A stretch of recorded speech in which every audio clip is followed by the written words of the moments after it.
ሰላም በዚህ ቪዲዮ ዘ ፕሬዴተር የተባለውን ከፕሬዴተር ፊልሞች ውስጥ በቅርቡ የተለቀቀውን አሪፍ ፊልም አቀርብላችኋለሁ።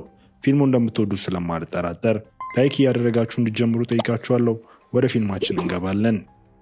በጠፈር ውስጥ ሁለት የጠፈር መንኮራኩሮች የከረረ የሌዘር ፍልሚያ እያደረጉ ሳለ በድንገት አንደኛው መንኮራኩር ጉድጓድ ከፍቶ ከጠላቱ ለማምለጥ በጊዜው በውስጡ ያልፋል። ይህ የጠፈር መንኮራኩር አሁን ወደ ምድር እየተቃረበ ነው እና በመንገዱ ላይ አንድ ሳተላይትም ይሰብራል። መንኮራኩሩም በዚህ የተጎዳ ይመስላል እና ፕሬዴተርስ በመባል ከሚታወቀው ዘር የመጣው እንግዳ ፍጡርም መንኮራኩሩ ከመውደቁ በፊትም በድንገት ከውስጡ ይወጣል። ይህ በእንዲህ እንዳለ በሜክሲኮ ጫካ ውስጥ ስናይፐር ኩዊን ማኬና አንዳንድ የጋንግ አባላትን ለመያዝ ተልዕኮ ላይ ነው። የመጀመሪያው ጥይትም እንደተኮሰ የፕሬዴተር መንኮራኩሩ ወድቆ ኩዊንን ያንከባልለዋል። ከሰከንዶች በኋላ ከወደቀበት ሲነሳም የወደቀበትን ቦታ እየመረመረ ነው እና የፕሬዴተሩን መሳሪያም ያገኛል። ኩዊን የቡድን ጓደኛው ዱፕሪ በድንገት ሲመጣም ይደነግጣል። እሱም መሳሪያውን እንዲወስድበት ቦርሳ ይሰጠዋል። ኩዊን የእጅ መከላከያውን እየሞከረ ሳለ ከዛፎች ውስጥ ድምፅ ይሰማሉ እና የሌላኛው የቡድን ጓደኛቸው አካልም ከቅርንጫፍ ላይ ተንጠልጥሎ ይመለከታሉ። ከዚያም ፕሬዴተሩም ይታያል እና ወታደሮቹ ሊተኩሱበት ይሞክራሉ። ነገር ግን በጣም ፈጣን ስለሆነና የማይታይ በመሆኑ ጥይቶቹም አይመቱትም። ፕሬዴተሩን በምላሹ ተኩሶ ዱፕሪን ይገለዋል። ነገር ግን ወደ ኩዊን ሲቀርብም የእጅ መከላከያው ይሰራና ፕሬዴተሩን የሚያደነዝዝ ነገር ይተኩሳል። እንዲሁም የተንጠለጠለውን አካልም ለሁለት ይከፍለዋል። የሚፈሰው ደም ፕሬዴተሩን እንደገና እንዲታይም ያደርገዋል። ስለዚህ ኩዊን ቦርሳዎቹን ይዞም ይወጣል። እያመለጠ እያለም መከላከያው ትንሽ ኳስ ይለቃል እና ኩዊንም ኳሷን ይይዛታል። ብዙም ሳይቆይ በትሬገር የሚመራ ልዩ ቡድን ፕሬዴተሩንና ከውድቀቱ የተረፈው ማንኛውንም ነገር ለመውሰድ ይመጣል። የትሬገር መመሪያዎች ይህን ፍጡር እንደሚያውቅ ያመለክታሉ። ጠዋት ላይ ኩዊን በአቅራቢያው ወደምትገኝ ከተማም ይደርሳል እና ሽጉጡን በማሳየትም በመጠጥ ቤት ውስጥ ያሉትን ሁሉንም ሰዎችም ያስወጣል። ከዚያም ቦርሳውን ለልጁ እንዲልክለትም ለመጠጥ ቤቱ ባለቤትም እየከፈለው እናያለን። ትንሹን ኳስ ይይዝና የማይታይ ሊያደርገው እንደሚችል ሲገነዘብም ኩዊን ይውጠዋል። ይህ በእንዲህ እንዳለ የኩዊን ልጅ ሮሪ በክፍል ውስጥ አንዳንድ ልጆችም ቼስ ሲጫወቱ እየተመለከተ ነው። ኦቲዝም ስላለበት ብዙ ጊዜ በክፍል ጓደኞቹ ችላ ይባላል እና የሚሳለቁበት ነበር። ሁለት ትልልቅ ልጆችም የእሳት አላርሙን ያስነሳሉ እና ሁሉም ሰው ይደናገጣል። ሮሪ ደግሞ የስሜት መብዛት ስላጋጠመው በፍርሃት ወደ ኋላም ይቆማል።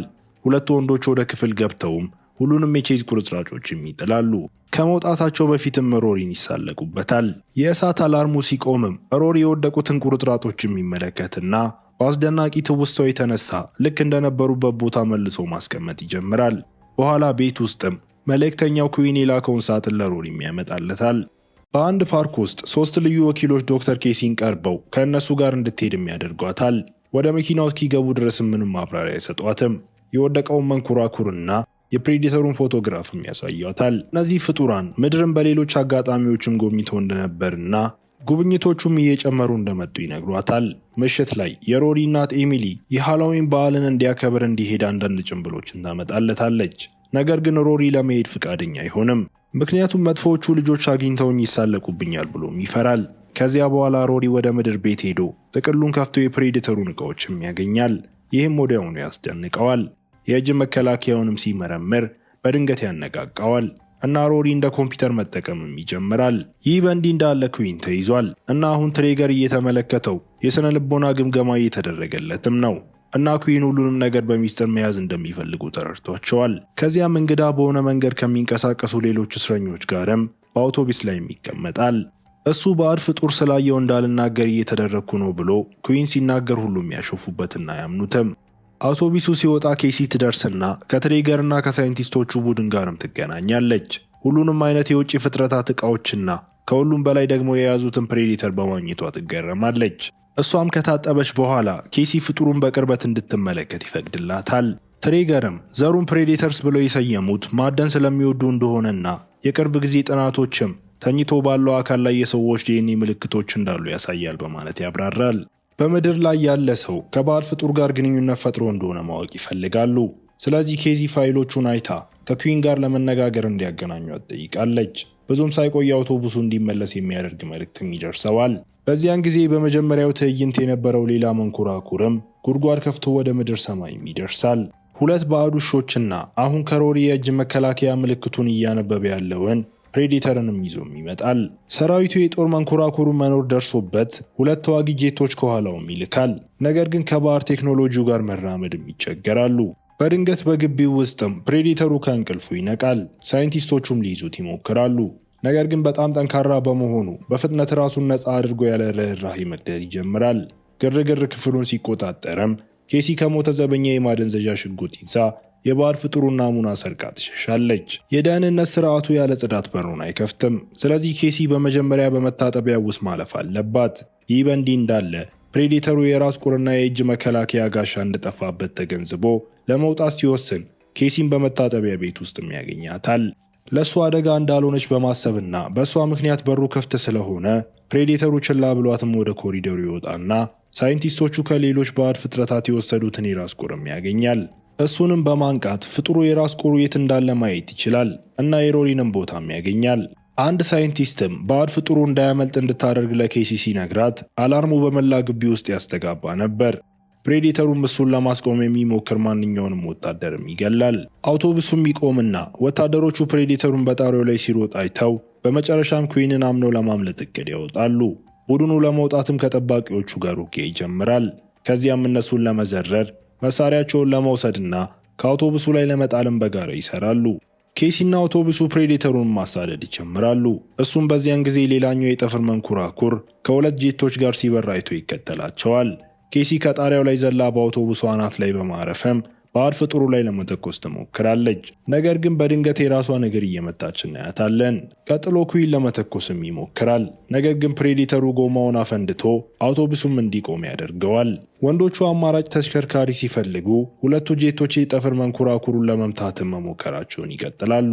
ነገር ግን በድንገት ራሱን ሰውሮ 2ቱንም ጄቶች በሰከንዶች ውስጥ ያጠፋቸዋል። ኬሲ በአንዳንድ ጠባቂዎች ልትገደል ተቃርባ ነበር። ነገር ግን ወንዶቹ ሞተሩን አግኝተው በጊዜው ያድኗትና በመጨረሻም ያመልጣሉ። ፕሬዴተሩ ከጭነት መኪና ጀርባ ገብቶ ተሽከርካሪው ከግቢው ሲወጣ ወታደሮቹንም ይገላል። ከዚያ ብዙም ሳይርቅ ሌላው ባዕድ ፍጡር በመጨረሻ አርፎ ጠላቱን ለመፈለግም ውሾቹን ይልካል። እስከዚያው ድረስ ወታደሮቹ በሞቴል ክፍል ውስጥ ተደብቀው ኬሲ ከእንቅልፏ እስክትነሳ ይጠብቀዋታል። ስትነቃም አደጋ ላይ ነኝ ብላ አስባ ነበር እና ሽጉጥም ትይዛለች። ነገር ግን ኩዊን በፍጥነት ያስቆማትና እነሱ ጠላቶቿ እንዳልሆኑ ያብራራላታል። ናሙናውን በመስረቋ ሊገሏት የሞከሩት የትሬገር ሰዎች ነበሩ። ኬሲ ከእነሱ ጋር ለመስራት ተስማምታ የምታውቀውንም ትነግራቸዋለች። ይህም ኩዊን ፕሬዴተሩ ዕቃዎቹን ለመውሰድም ሮሪን እያሳደደ መሆኑን እንዲረዳ ያደርገዋል። ይህ በእንዲህ እንዳለ ሮሪ የራስ ቁሩ መብራቱን ተመልክቶም ይሞክረዋል። ፕሬዴተሮች የሌሎች ዝርያዎችን ዲኤንኤ በመርፌ በመወጋት ራሳቸውን እንዴት እንደሚያሻሽሉ የሚያሳይ ምስልም ይመለከታል። ይህም በግቢው ውስጥ ፕሬዴተሩን ሲመረምሩት ያገኙትን የሰው ዲኤንኤ ያብራራል። በውጤቱ ተደስቶ ሮሪ የራስ ቁሩንና የእጅ መከላከያውን እንደለብሶ አድርጎ የሃሎዊን በዓልን ለማክበርም ለመሄድ ይወስናል። ወታደሮቹ ቤቱ ሲደርሱ ሮሪ ቀድሞውንም ሄዶ ነበር። ስለዚህ ኩዊን ሁሉንም ነገር ለኤሚሊ ያብራራላታል። እሷም ልጃቸውን እንዲያድንላት ለኩዊን መሳሪያ ትሰጠዋለች። በመጀመሪያ ሌሎቹ ወታደሮች እንደገና አደጋ ውስጥ መግባት አይፈልጉም። ነገር ግን ኤሚሊ ኩዊን ስራውን ምን ያህል እንደሚረዳ ስትነግራቸው አንድ በአንድ አደኑን ይቀላቀላሉ። የበለጠ ቦታ ለመሸፈን በ2 ቡድን ለመከፈልም ይስማማሉ። ወደ ሮሪ ስንመለስ እሱ በሚያሳዝን ሁኔታ በመጥፎቹ ልጆች ይታወቃል እና ወዲያውኑ በእሱ ላይ ማሾፍ ይጀምራሉ። እነሱን ችላ ለማለት እየሞከረ ሮሪ አንድ ቤት ያንኳኳል። ነገር ግን ምላሽ አያገኝም። ጭራሽ ባለቤቱ በሰገነት ላይ ታይቶ ሮሪን አንድ ነገር እየወረወረበት ይሳለቅበታል። ይህ ራስ ቁሩን የሚያነቃቃውና ራስ ቁሩ ያለ ሮሪ ትዕዛዝም ይተኩስና ቤቱ ፈንድቶ ሰውየውም እንዲሞት ያደርጋል። ይህን ሲመለከቱ ሌሎቹ ልጆች እግሬ አውጪኝ በማለትም ይሸሻሉ። ፍንዳታው በኩዊንና በኬሲም ይታያል። እነሱም ወደዚያ አቅጣጫ በፍጥነት ይነዳሉ። በጣም የፈራው ሮሪ የራስ ቁሩን የሚጥልና በቤዝቦል ሜዳ ውስጥም ለመደበቅ ይሮጣል። እዚያም ውሻ አግኝቶ ወዲያውኑ ጓደኛው ያደርገዋል። በዚያ ጊዜ የባዕድ ውሾቹም ይታያሉ። ነገር ግን ከማጥቃታቸው በፊት ኩዊን ደርሶ በመኪናው እየገጫቸው እንመለከታለን። ብዙም ሳይቆይ የተቀረው ቡድን ይደርስና ኬሲ ሮሪን ስትወስድ ወንዶቹ ተኩሱም ይከፍታሉ። አንድ ውሻ እሱን ሲያሳድደውም ኩዊን ይሮጣል። ነገር ግን ትንሽ ካሳደደው በኋላ አውሬውን በአፉ ውስጥ ጥቂት የእጅ ቦምቦችን በመተኮስም ሊያጠፋው ችሏል። ሌላኛው ደግሞ ተተኩሶበት ይሞታል። ከዚያም ኬሲ አንዳንድ ናሙናዎቹን ስትወስድ እናያታለን። ነገር ግን በድንገት በፕሬዴተር በመታየቷ ትቋረጣለች። እሱም ኔትልስ የተባለውን ሰው ይዞ ቡድኑ መሳሪያውን እንዲጥል ያስፈራራቸዋል። እንደተናገራቸውም ያደርጋሉ። ነገር ግን ኩዊን በፍጥነት መሳሪያውን መልሶ ይዞ ፕሬዴተሩ ላይ መተኮስ ይጀምራል። ይህም ኔትልስን እንዲለቅም ያደርገዋል። ከዚያ በኋላ ሁሉም ሰው የሮሪ ትምህርት ቤት ውስጥ ለመደበቅ ይሮጣል። ባዕድ ፍጡሩ ግን የፊት በሩን እያጋየው እንመለከታለን። ፕሬዴተሩ ምን እንደሚፈልግ እያወቀ ኩዊን ከሮሪ የእጅ መከላከያ ውስጥ ያለውን ሚኒ ኮምፒውተርም ይወስዳል። ፕሬዴተሩ ያገኛቸውና ኩዊንን አንገቱ ላይም ይይዘዋል። ስለዚህ ኩዊን መሳሪያውን ይመልስለታል። አውሬው ምላሽ ከመስጠቱ በፊትም ባዕድ ፍጡሩ ኩዊንን ይጥልና በመስኮት በኩል ይሳባል። ይህን እያደረገ ያለውም ሌላኛው ፕሬዴተር እንደሆነም ይታወቃል። ሰዎቹ እየነዱ ሲሄዱ ባዕድ ፍጥረቶቹ እርስ በእርሳቸው ይዋጋሉ እና ትልቁ ፕሬዴተር ትንሹን መኪና ላይ በመጨፍለቅና የራስ ቅሉንና አከርካሪውን በመንቀልም በቀላሉ ያሸንፈዋል። ፖሊስም ወደ ቦታው እየቀረበ ይታያል። ስለዚህ ፕሬዴተሩ በመሳሪያው ላይ የሰዎቹ ማንነት ይመለከትና ራሱን ይሰውራል። ከዚያ በኋላ ኩዊን ኤሚሊ ደህና መሆኗን ለመጠየቅ ይደውልላታል። ነገር ግን የመንግስት ወኪሎች እሷን እየተመለከቱ ነበር። ስለዚህ ባሏን እንዳይደርሱበትም ስልኳን ውሃ ውስጥ ትከታለች። ይህ በእንዲህ እንዳለ ትሬገር እና ቡድኑ የፕሬዴተሩን አካልም ያገኛሉ እና ትሬገር ትልቁ ፕሬዴተር የሰረቀውን ነገር ለማግኘት ይህኛውን ፕሬዴተር እያደነ እንደነበርም ይወስናል። በጣም አስፈላጊ የሚመስለው ይህን ነገርም ይፈልጋል እና መንኮራኩሩን ለማግኘትም ሮሪን ማግኘት እንዳለበትም ይገነዘባል። ወደ ቡድኑ ስንመለስ አሁን በአንድ ቤት ውስጥ ተደብቀው እናያቸዋለን እና ናሙናውንም በመመልከት ኬሲ ፕሬዴተሮች ራሳቸውን እያሻሻሉ መሆናቸውን ታረጋግጣለች። በድንገት አንዳንድ ድምጾችንም ይሰማሉ እና ሌላኛው ውሻ ከእጅ ቦምቦቹ እንደተረፈና እዚህ ድረስ እንደተከተላቸውም ያውቃሉ። ነገር ግን ኔትልስ ልክ እንደ ውሻ ታዛዥ ስለሆነና ጠቃሚ ሊሆን ስለሚችል እንዲተኩሱበት አይፈቅድላቸውም። ኬሲ ከእሱ ጋር ለመነጋገር ትሞክራለች። ነገር ግን በዚያን ጊዜ ትሬገር በሄሊኮፕተርም ይደርሳል። ስለዚህ እሷ ለውሻው የሚከተለውን ነገር ተወረውርለትና ትደበቃለች። የተቀረው ቡድንም ይደበቃል። ትሬገር ኩዊንና ኬሲን የእጅ መከላከያውን የት እንዳለ ይጠይቃቸዋል። ለመመለስ ፍቃደኛ ስላልሆኑም ወኪሎቹ ኩዊንን እየመጡት እናያለን። ትሬገርም ኬሲን ይጠይቃታል። ፕሬዴተሮች የሰው ዘር ፕላኔቷን እያጠፋ እንደሆነና ብዙ ጊዜ እንደማይቀረው እንደሚያውቁም ያብራራል። ስለዚህ እኛ ከመጥፋታችን በፊትም ምርጡን ዲኤንኤ እየሰበሰቡ ነው ይላታል። በኤሚሊ ቤት ወኪሎቹ የባዕድ ፍጡሩን ዕቃዎች እየፈለጉ ሳለ በድንገት ፕሬዴተሩ እየገባ ይታያል። ኤሚሊ ትደበቃለች። እናም ባዕድ ፍጡሩ ሁሉንም ወኪሎች በሰከንዶች ውስጥም ይገላቸዋል። ከዚያም የሮሪን ጠረጴዛ ተመልክቶ የመንኮራኩሩን ቦታ የሚያሳይ ካርታም ያገኛል። ያው ካርታ በአሁኑ ጊዜ በሮሪ እየተሳለ ነው እና እሱን የሚከታተለው ወኪልን በፍጥነት ያውቃል። ስለዚህ ለትሬገር ያሳውቀዋል። ወዲያውኑ ትሬገር ሮሪን በሄሊኮፕተርም ይወስደዋል እና ጥቂት ሰዎቹንም ጥሎ ይሄዳል። ኩዊን የወታደር ችሎታውን በመጠቀም ሁለቱም በቀላሉ እያሸነፋቸው እናያለን እና ሶስተኛው ኬሲን ሊገላት ሲልም ውሻው ብቅ ብሎ የእጅ ቦምብም ያስመልሳል። ኬሲ ትኩረቱን መከፋፈሉንም በመጠቀም ሰውየውን በወንበር በመምታት ከዚያም የእጅ ቦምቡ ከመፈንዳቱ በፊትም ስትዘል እናያታለን። ኩዊን ሲወጣ ኔብራስካ የተባለው ሰው የመጨረሻውን ሰው ሲደበድብም ያገኘዋል። ከዚያም ከኬሲ ጋር ይገናኛሉ እና እንዴት ማምለጥ እንዳለባቸው ሲያስቡ የተቀረው ቡድን በሄሊኮፕተር መጥቶ ሲወስዳቸው ውሻው ደግሞ መሬት ላይ ይከተላቸዋል። ብዙም ሳይቆይ ሁሉም ሰዎች ወደ ሌላኛው መንኮራኩር ቦታ ይደርሳል። ትሬገር ሮሪን በሩን እንዲከፍትም ያደርገዋል እና ወደ ውስጥም ይገባሉ። እዚያም ትሬገር ሰዎቹን ሁሉንም ነገር እንዲወስዱም ያዛቸዋል። በድንገት ከወኪሎቹ አንዱ ተገፍቶ ኩዊን ከኳሱ ውስጥ ያለውን የማይታይ መሳሪያ በመጠቀምም ሲከታተላቸው እንደነበርም ይታወቃል። ሁሉንም ጠባቂዎች ከገደለና ከዘረረ በኋላ ኩዊን ትሬገርን ይዞ ወደ ውጭም ያመጣዋል። እዚያም የተቀረው ቡድን ቦታውን ለመክበብ ጥቂት ወኪሎችን እየጣሉ ነው። በድንገት ከኩዊን ጓደኞች አንዱ በፕሬዴተሩም ይጠቃል። ነገር ግን ከመሞቱ በፊትም የፍንዳታ ምልክትም ሊተኩስ ችሏል። ትኩረቱን መከፋፈሉንም በመጠቀም ትሬገርም ኩዊንን እንዲመታና እንዲሸሽም ያስችለዋል። ይህም በኩዊን ሰዎችና በትሬገር መካከል የሽጉጥ ውጊያ እንዲጀመርም ያደርጋል። ኩዊን ከሮሪ ጋር ይደበቅና የማይታይ መሳሪያውንም ይሰጠዋል። ፕሬዴተሩን ገብቶ አብዛኞቹን የትሬገርን ሰዎች ሲገደል በአቅራቢያው አንድ ጂፕ እንዲገለበጥና እንዲፈነዳም ያደርጋል። ከዚያም ወደ መንኮራኩሩ ገብቶ በድምፅ ማጉያዎቹ በኩልም መልእክት ይልካል። ይህም የሁሉንም ሰው ጆሮ የሚያሳምም ሲሆን ከዚያም መተርጎምም ይጀምራል። ባዕድ ፍጡሩ መንኮራኩሩን ለማጥፋት እንደመጣና ማንም መንኮራኩሩን ሊጠቀመው እንደማይችልም ያብራራል። እንዲሁም ማኪናን እንደ ሽልማት ይፈልጋል፣ ምክንያቱም እሱ ከቡድኑ ምርጡ ተዋጊ ነው። ፕሬዴተሩ መንኮራኩሩን ለማጥፋት ሰዓት ቆጣሪ በማስቀመጥም መልእክቱን ይጨርሳል። ኩዊን እና ትሬገር ትግላቸውን ትተው በጋራ ለመስራትም ይስማማሉ። ትሬገር ከመውጣቱ በፊት አንዳንድ የባዕድ ፍጥረት ነገሮችን ለመውሰድም ይሞክራል። ነገር ግን ውሻው ወዲያውኑ ያስቆመዋል። ሁለቱም ቡድኖች በጫካ ውስጥ ይደበቃሉ እና ፕሬዴተሩን መንኮራኩሯን ያፈነዳታል። ከሰከንዶች በኋላ ሰዎቹ እንግዳ የሆነውን ድምፅ ይሰማሉ እና በድንገት የፕሬዴተር መሳሪያ ወደ ውስጥ ገብቶ የአንዱን ወኪል ክንድም እየቆረጠው እናያለን። ትሬገር ሰውየው ምንም እንደማይጠቅም ስለቆጠረውም ይተኩስበታል። ስለዚህ ፕሬዴተሩ ሊበላው አካሉንም ይሰርቃል። ቡድኖቹ ተኩሱ ከፍተው ወደ ኋላ ማፈግፈግም ይጀምራሉ እና የኩዊን ጓደኞች ሁለቱ ማጥመጃ ለመሆንም ይወስናሉ። ድምፁ ፕሬዴተሩንም ይስባል። እሱም ዘሎ ገብቶ ሰዎቹን መግደል ይጀምራል። ነገር ግን ሁሉም ሰው ቢተኩስበትም እሱ ምንም አይሆንም። ትሬገር በራሱ መሳሪያ ሊገለውም እየሞከረ ነው። ነገር ግን በምትኩ የራሱን ጭንቅላትም እያፈነዳ እናየዋለን። በመጨረሻም ፕሬዴተሩ በእሳት ይያያዛል። ነገር ግን ብዙም አያሳስበውም። ሁለቱ ጓደኞች ቢጎዱም ወደ ታችኛው ኮረብታ መግፋት ይችላሉ። ጉዳታቸው በጣም ከባድ ስለሆነ ሁለቱ ሊተርፉ አይችሉም ነበር።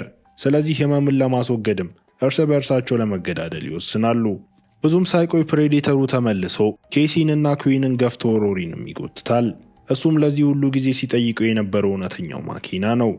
ባዕድ ፍጡሩ ሮሪን በመንኮራኩሩ ሲወስድም ልጁ በሂደቱ መካከል ትንሽ አንኳስም ይጥላታል። ኩዊን፣ ኔብራስካና ኔትልስም መንኮራኩሩ ሲነሳ ዘለው ይወጣሉ። ነገር ግን ኬሲ ከመዝለሏ በፊት መንኮራኩሩ ይገፋታል። ውስጥ ሮሪ ፕሬዴተሩ የመከላከያ መስኩን ሲያነቃቃም ይመለከታል። እናም ለአባቱ ደውሎ በፍጥነትም ያስጠነቅቀዋል። ስለዚህ እሱ በፍጥነትም ማምለጥ ይችላል። ሆኖም ኔብራስካ ከውጭ ቀርቷል እና ኔትልስ እግሮቹ ይቆረጡና ወድቆም ይሞታል። ቀጥሎ ኔብራስካ መንኮራኩሩ እንዲወድቅ ለማድረግም ራሱ ወደ መንኮራኩሩ ተርባይን ውስጥ ለመጣል ይወስናል።